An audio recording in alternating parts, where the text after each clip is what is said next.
They sent me a notice on a Tuesday. The HOA claimed my fence was too high, my grass too long, and my siding the wrong shade of beige. The fines? $1,400. The threat? A lien on my home. And the reason? I told Karen, the HOA president, that she couldn't walk through my backyard without permission. 2 months later, she tried to seize my home, so I seized hers, not with force, but with paperwork. Before I tell you how I turned their fake fines into a legal takeover, tell me if you've ever dreamed of serving revenge the smart way. Hit that subscribe button. Here, we don't just get mad, we get even. My name is Marcus. I'm 42, a software engineer and a homeowner in what used to be my dream neighborhood in suburban Arizona. When I bought the house, it felt like a peaceful corner of the world. Clean sidewalks, quiet nights, families grilling in their backyards. I moved in with the hope of building something calm, consistent. I didn't expect it to turn into a battlefield. Karen was elected HOA president the same year I moved in. She seemed friendly at first, waving, smiling, even dropping off a welcome basket. But something shifted after I refused to let her and her friends cut through my yard during their HOA inspections. I caught her behind my fence with a clipboard and a phone in her hand, snapping pictures of my backyard like I was some kind of criminal. When I confronted her, she said with a smirk, "Just doing my job, Marcus. You signed the agreement." I read that agreement 3 times. Nowhere did it say HOA members could trespass, but I let it go until the fines began. The first was for my fence. According to the HOA handbook, it could be up to 6 feet tall. Mine was 5.5. Still, the letter said it violated aesthetic continuity. Next came a warning about my grass height, 1/4 inch over their standard. Then the color of my siding was suddenly deemed not community approved, even though it had been that way since before I bought the house. I appealed, politely. I wrote emails, showed up at meetings, presented photos, historical records, even a printed copy of the original neighborhood guidelines. Every single time I was shut down, Karen and her inner circle controlled the board, and they used their power like a sledgehammer. It got worse. They started calling out imaginary violations, trash bins being too visible, Christmas lights still up on January 2nd, parking my truck in the driveway instead of the garage. My mailbox got spray painted twice. Someone left a note taped to my front door that read, "If you don't like the rules, leave." I knew it was Karen or someone close to her, but I had no proof. So I bided my time. Instead of getting angry, I got quiet. I stopped responding. I complied with every order, fixed everything they demanded, paid the fines. I even stopped parking in my own driveway. Outwardly, I became the perfect HOA citizen. Inwardly, I started building a case. I had a friend, Amanda, who worked in real estate law. She helped me file information requests. We started digging into HOA records. I used every tool I knew from my programming job to pull metadata from publicly available files, cached versions of HOA documents, and even Karen's social media history. And that's when the pieces started to fall into place. Karen's daughter was the sole proprietor of the landscaping company, contracted by the HOA. Her son-in-law owned the pressure washing service that charged 3 times the standard rate for annual community cleanups. Her best friend? Treasurer of the board. The worst part? HOA dues had increased 15% over 2 years with no clear explanation. Funds had been misallocated, invoices forged, and payments rerouted. All under Karen's watch.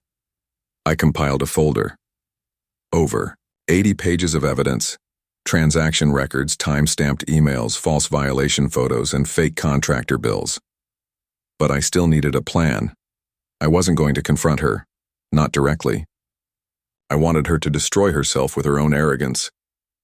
I began attending meetings again, silent and observant, taking notes, smiling when she smiled, nodding when she bragged about the HOA budget surplus.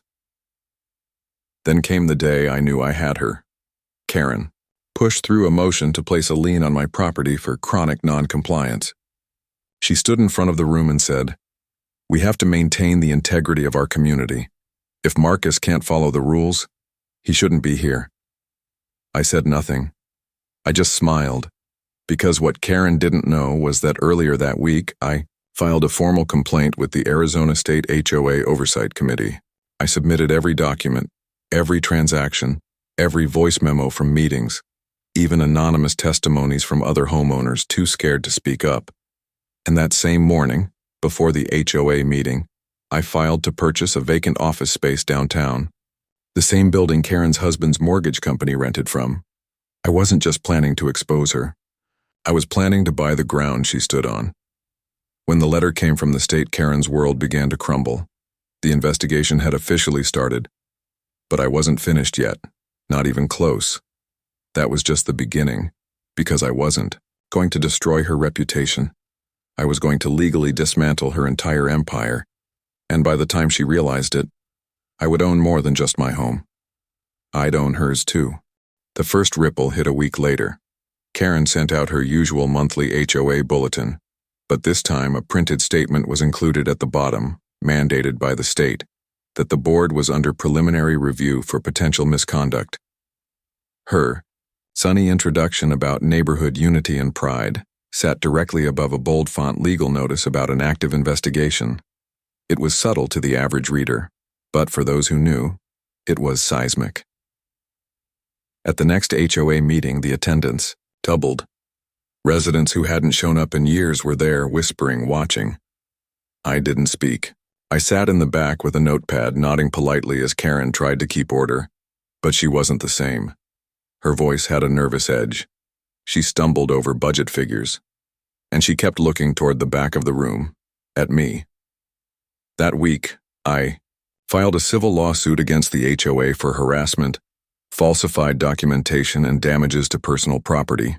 Amanda helped me craft every line. I attached all the evidence. It wasn't just a warning shot, it was a guided missile. Karen called an emergency board meeting, but by then I had reached out to local media. A small independent online news outlet picked up the story. Homeowner fights back, alleged HOA abuse sparks state investigation. It didn't go viral, but it made the rounds. And suddenly, people in the neighborhood weren't whispering. They were asking questions. I got emails from neighbors I'd never spoken to.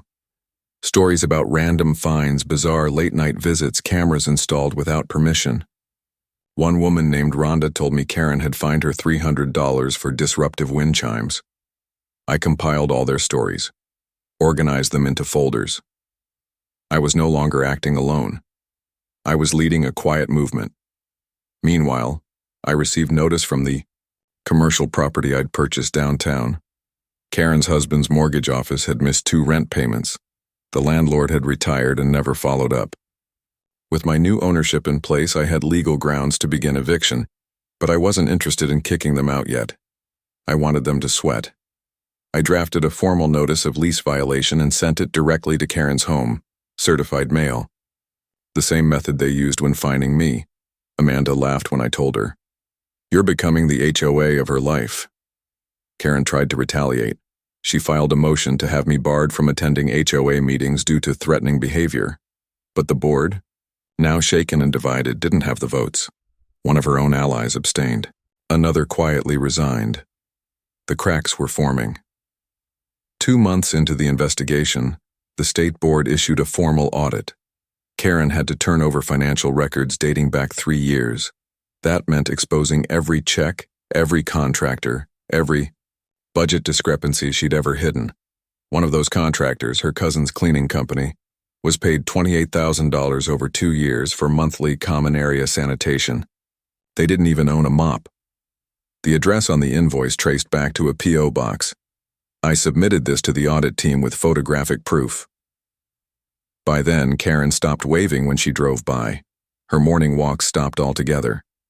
Her smile disappeared at meetings. She aged 10 years in 2 months, but I wasn't finished. I launched a neighborhood newsletter.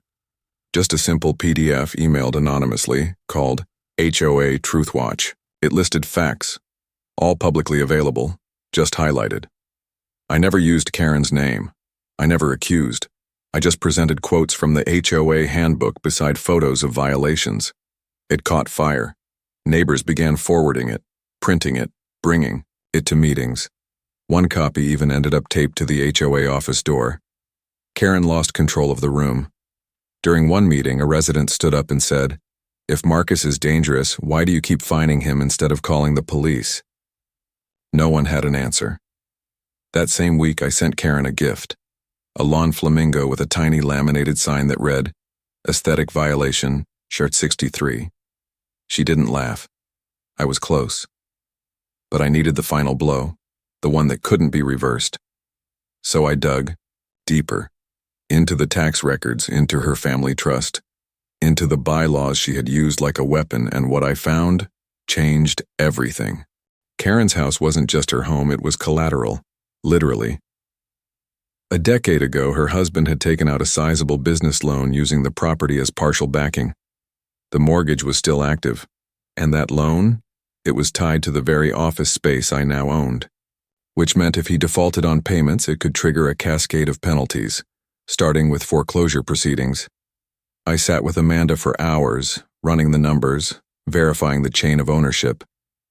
Everything was legal, clean, but the connections were now clear as day.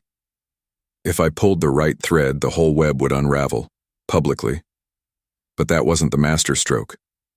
The real checkmate came when I discovered something even more damning. Karen had been living in that house, rent-free. On paper, it belonged to a trust fund started by her late mother. The trust had stipulations, one of which forbade the property from being used in any for-profit enterprise. Yet there it was, in black and white. Karen had been using it as a business address for HOA matters, routing HOA mail through it, and claiming a portion of it as a deduction in tax filings. That was fraud, on both state and federal levels. I printed every document. I cross-referenced tax forms, HOA meeting minutes, even the business registry for the HOA's LLC. Everything pointed to abuse of that trust, of power, and of the neighborhood she claimed to protect. Still, I stayed quiet until the night she came to my door. It was nearly 9 p.m. I was watching the news feed up when the doorbell rang. There she was, Karen. No clipboard, no sunglasses, just a shaking hand holding a manila envelope. "I know what you're doing," she said. I didn't respond. She stepped closer. "Please, don't ruin my family." I looked down at the envelope. Her fingers were trembling. Her eyes, once icy and smug, were wet. "I have grandkids," she whispered. I opened the door wider, but didn't invite her in. "You should have thought about that before you tried to ruin mine." She left the envelope. Inside was a handwritten letter. No apology, just a plea. A list of reasons. Excuses, mostly. How the HOA didn't pay enough. How she needed to find ways to make it work. How she never meant to single me out. It was just about setting an example. Amanda read it and laughed. She still doesn't get it. But I wasn't laughing, because it wasn't about personal satisfaction anymore. It was about principle, about protecting people like Rhonda, about every neighbor too afraid to speak up, about every fine, every threat, every whispered meeting. So I did what I planned. I emailed the full dossier to the HOA Oversight Committee, then to the State Attorney General, then to the IRS. Within weeks, subpoenas were issued. Karen was removed as HOA president under emergency ethics violation protocol. Her husband's business lost its lease when I tripled the rent and refused to negotiate. I posted a bright yellow notice on the window myself. Premises reclaimed, lease terminated. Neighbors came to shake my hand. Some baked cookies. One guy even mowed my lawn just to say thanks. But the real moment, the one I'll never forget, was standing at the next HOA meeting. I was no longer in the back row. I stood at the front next to Amanda with a stack of papers and a proposal. I wasn't there to gloat. I was there to restructure the HOA, fair guidelines, transparent budgets, community votes for every major decision. A rotating presidency, no more dictatorships, Karen. She moved out a month later. The house was put up for sale. Rumor was she left town. Maybe she did. Maybe she didn't. I didn't care. Because what she built on fear, I replaced with fairness. And the best part? I never raised my voice, never broke. A law I just waited, documented, and when the time came, I turned every weapon she used on me back toward her. With Karen gone, the neighborhood changed fast. Meetings were civil. Budgets were reviewed line by line. Neighbors who had kept their distance now walked over just to say hello. For the first time since I moved in, the place felt like home again. But I wasn't done, because the HOA wasn't just Karen. It was a structure, one she'd manipulated, yes, but it had enabled her too. And if I didn't finish what I started, someone like her could rise again. So I ran for the board, not to control it, but to dismantle the loopholes she'd used, the hidden clauses, the discretionary fines, the vague language that let power fester in the hands of the few. The election was quiet. No one ran against me. At the first meeting, I proposed a total rewrite of the HOA bylaws. It took months. We brought in an external consultant, held open feedback sessions, even voted clause by clause. There were arguments, sure, but they were productive, transparent. Still, shadows of the past remained. One evening, Amanda handed me a brown envelope. "You need to see this," she said. It was a legal notice. Karen had filed a defamation lawsuit against me. Her claim? That my actions, especially the newsletter and audit, had caused emotional distress and professional harm. It was laughable, but I didn't laugh, because I knew what she was doing, trying to rewrite the narrative. Paint herself as the victim. I filed a counterclaim immediately, armed with all the original documents, the state's investigation results, and letters from half a dozen neighbors who were willing to testify. Karen never showed up in court. Her attorney withdrew within a month, case dismissed, but the whole thing left a sour taste in my mouth. Amanda said, "She's not coming back. This was her last punch." I wanted to believe that. Then the postcards started arriving. No return address, just a few lines on each one. "Enjoy your kingdom. Everyone sees what you really are. Power corrupts." I recognized the handwriting. Karen still hadn't let go. But I had. I stopped responding, tossed the cards in a drawer, focused on the neighborhood, on my work, on the peace I'd rebuilt, until the day I opened my mailbox and found something else. A single page, torn from a legal pad, scrawled in the center. "You think it's over, it's not. No signature. Just that line." Amanda pushed for a restraining order. But I refused. Let her watch. Let her fume. Because for the first time in years, I didn't feel like prey. I felt like the architect of something stronger, a place built not on fear, but on truth. And Karen? She could throw all the shadows she wanted. I'd already flipped on the lights. A few months passed and life returned to a new kind of normal. Not quiet, but stable. The kind of stable that made you forget there was ever a storm. I started spending more time outside, gardening, walking, waving back at neighbors who now waved first. Then came the local election season, not for HOA positions, for city council. A flyer landed on my doorstep one morning, folded but freshly printed. On the front, Karen. Her smile was back. Karen Ellison, for District 4 City Council. Experience, integrity, community first. I nearly dropped my coffee. Amanda texted me the same flyer 5 minutes later. She's serious. And she was. Somehow, some way, she'd spun her exit from the HOA into a platform of reform and redemption. She'd scrubbed the internet clean. Paid someone likely. Her campaign website said nothing of the HOA scandal, nothing of the investigation. Just buzzwords.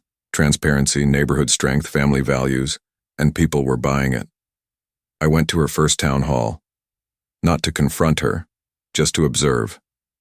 She spoke well, too well, like someone coached. She twisted stories, took credit for changes made after she left the HOA, claimed she'd been unfairly targeted by online rumors. The audience nodded, clapped, took her flyers, and I knew what I had to do, not out of spite. Out of duty. So I started compiling again, quietly. I gathered documents, pulled public records, screenshots of deleted posts, backup copies of HOA financials that were still available thanks to Amanda's archive. I reached out to every neighbor who had been fined, harassed, or manipulated under her leadership. Many still lived here, some had moved. But the scars were fresh. I didn't run a smear campaign. I made a website, KarenTruth.com. It was simple. Just facts, verified documents, testimonies, no opinions, just history. Within a week, it had 10,000 hits. Then a journalist called. A local paper wanted to do a feature on Karen's campaign. They found the site, asked for an interview. I agreed. Carefully. The piece ran 3 days later. Headline: Community Leader or Power Abuser? Karen Ellison's HOA Legacy Under Scrutiny. Karen responded with a press release, denied everything. Claimed the site was run by an obsessive neighbor with a personal vendetta. She tried to flip it, but the court documents, the state audit, the financial discrepancies, they weren't mine. They were public. I watched her poll numbers dip. Not crash, but dip, enough to get her rattled. At the next town hall, she pointed me out, in front of everyone. That man back there, she said. He's the reason I got involved in local politics, to stop bullies like him from silencing good people. Some gasped, some turned to me. I stood, calmly, and said only one thing. My name is Marcus. I live at 124 Maple Lane. If anyone wants to know what really happened, the records are public. Look for yourself. Then I left. The room was silent. Amanda was waiting outside, leaning against her car. She smiled. That was classy. I'm tired of playing her game, I said. She nodded. Good, because you've already won. Karen didn't drop out of the race. In fact, she doubled down. Mailers flooded the district. Lawn signs popped up like dandelions. Her face, her name, her story, plastered everywhere. She leaned into the survivor narrative, claimed to be the victim of a smear campaign by a vengeful neighbor obsessed with the past. She avoided mentioning me by name, but her interviews made it obvious who she was talking about. I believe people deserve second chances, she'd say, even those who can't let go of a grudge. What she didn't expect was how many of the quiet neighbors, the ones who'd stayed silent during the HOA years, were now speaking. Out emails poured in. People thanking me, offering to share their stories publicly. One neighbor, Doug, revealed Karen had once threatened to report him for violating fire code over the size of his backyard grill. Another, Sylvia, said Karen fined her for having an unauthorized pumpkin display during Halloween. I compiled everything into a timeline. Amanda helped me draft a final report. 30 pages, neatly organized, evidence, testimonies, photos, financial documents, all publicly sourced. We printed copies, sent them to every major local reporter, every city council candidate, and every voter in our block. Karen's campaign manager called it a harassment tactic. She went on air, teary-eyed, calling for decency and civility. But every time she tried to pivot the story, someone else came forward. The tide turned slowly, but it turned. One night, a debate was held at the local community center. Karen was one of 4 candidates. I wasn't there. I didn't need to be. I watched the live stream. When asked about community trust, she began a rehearsed answer until a woman in the crowd raised her hand. Can you tell us about the time you fined your neighbor $200 for painting their front door the wrong shade of blue? Karen stammered. She recovered, but not well. The moderator moved on quickly. 2 questions later, another hand. Didn't your husband's company lease space from a man you tried to fine out of his home? Karen smiled, but her eyes flicked. The mask was cracking. By the end of the debate, she was visibly shaken. Amanda called me an hour later. She's bleeding out there, but I felt no triumph, just peace. Election day came. Karen lost by 17 points. She didn't make a concession speech. Just posted a photo of her family on social media with the caption, "Thank you to those who stood by us. Onward." I sat on my porch that night, alone, cold drink in hand, watching the sun dip behind the rooftops. No signs, no mailers, just wind in the trees and the distant bark of a dog. Amanda texted me. She's done. And I knew she was right. Because power built on lies doesn't vanish loudly. It disappears, one truth at a time. Winter came early that year. The first frost hit in late October, and the whole neighborhood seemed to quiet down. Decorations were simpler, driveways less busy. It was like everyone was finally breathing after years of tension. I found myself doing something I hadn't done in a long time, enjoying silence. I'd sit outside in the morning with coffee and nothing else. No newsletter drafts, no legal paperwork, no HOA meetings. Just the cold air and the soft sound of leaves tumbling across the pavement. Then one morning I received a letter. Not from Karen. Not from any lawyer. It was from the new HOA board. Signed by every member. They were dissolving the current HOA structure. They planned to rebuild it from the ground up, this time as a voluntary association, one that operated with full community input, optional dues, and transparent decision-making. They asked if I'd serve as an advisor, just to help guide the transition. I didn't say yes immediately. I needed time, because part of me wondered, had I become what I thought? Amanda told me something over dinner that stuck with me. Marcus, power isn't the problem. Fear is. You didn't act out of fear. You acted because no one else could. And that's the difference. I agreed to advise. The board not lead, not manage, just support. We hosted the first open town hall in January. Every chair was filled. People brought food. Kids ran around. It felt like a block party disguised as a meeting. I gave a short speech. Nothing grand, just a reminder that we live here, together. And if we want peace, it has to be built on truth, not rules. Karen's house eventually sold. A young couple moved in, teachers, both of them. They planted sunflowers in the front yard. One afternoon, the woman came over with muffins and asked if there were any weird neighborhood rules they should know about. I smiled. Not anymore. She laughed and handed me the tray, said they were happy to be here. And as I watched them walk back holding hands, I realized something.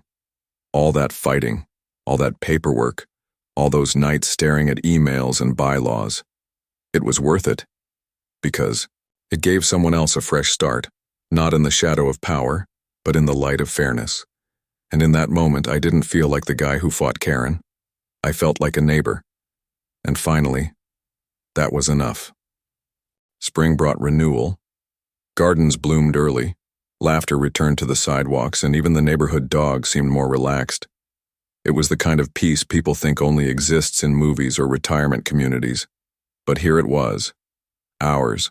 I'd spent so long bracing for impact, for confrontation, for something to go wrong.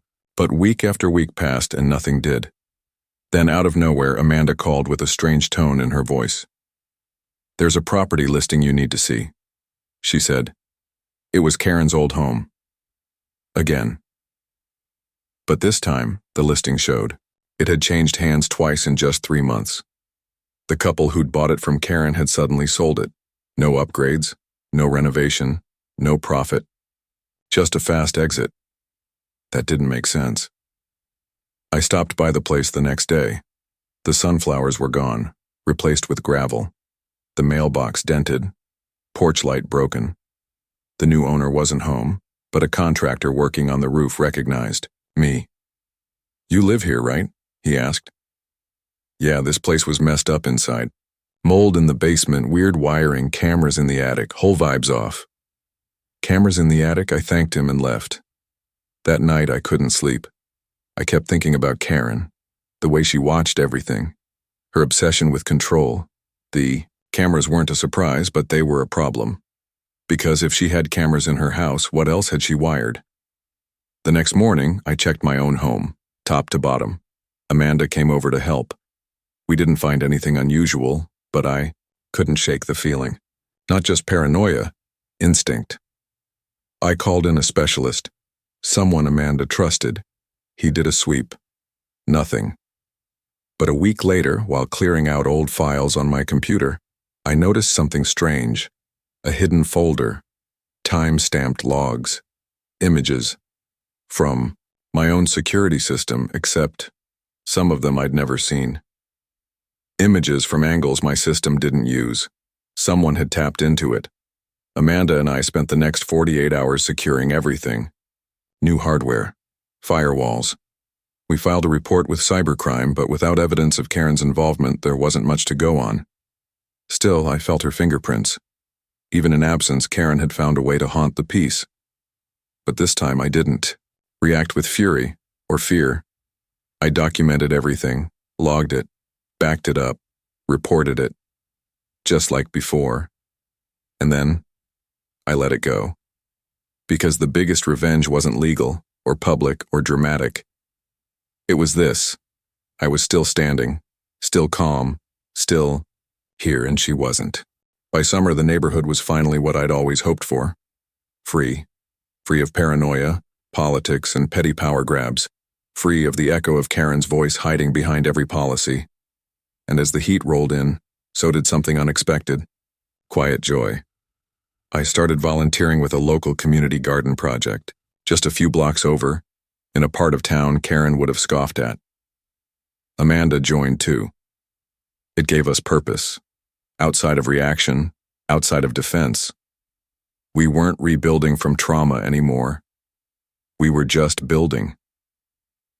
That's when Amanda turned to me one morning, dirt on her cheek and gloves still on, and asked a question I didn't expect.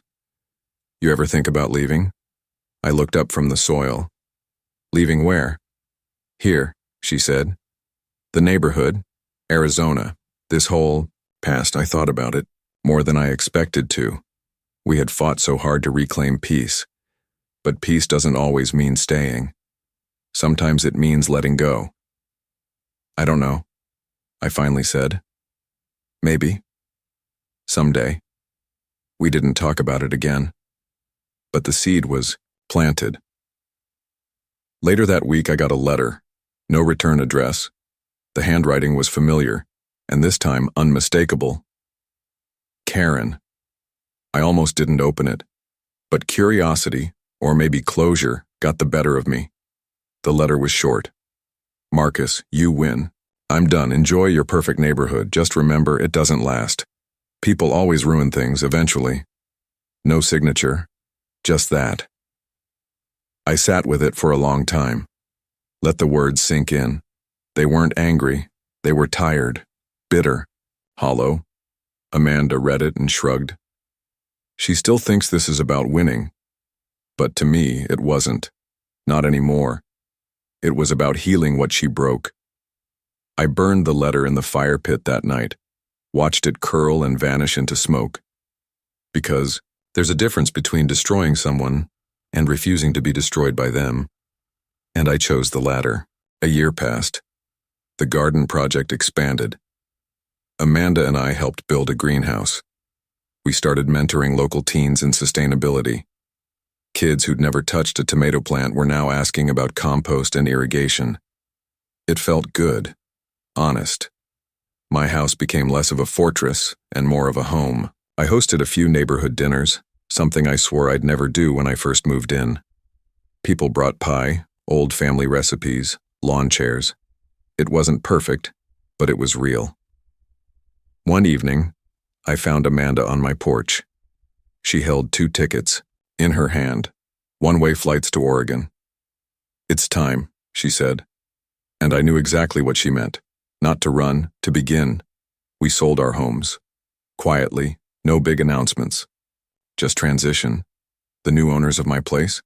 A retired couple from New Mexico. Sweet people. They loved the front yard tree I'd nearly cut down during my battle days. Before we left, I wrote one last letter. To the HOA board. To the neighborhood. To whoever would read it after I was gone. I came here hoping for peace. What I found was war. But out of that war, we built something better. Not because we agreed on everything, but because we refused to be ruled by fear.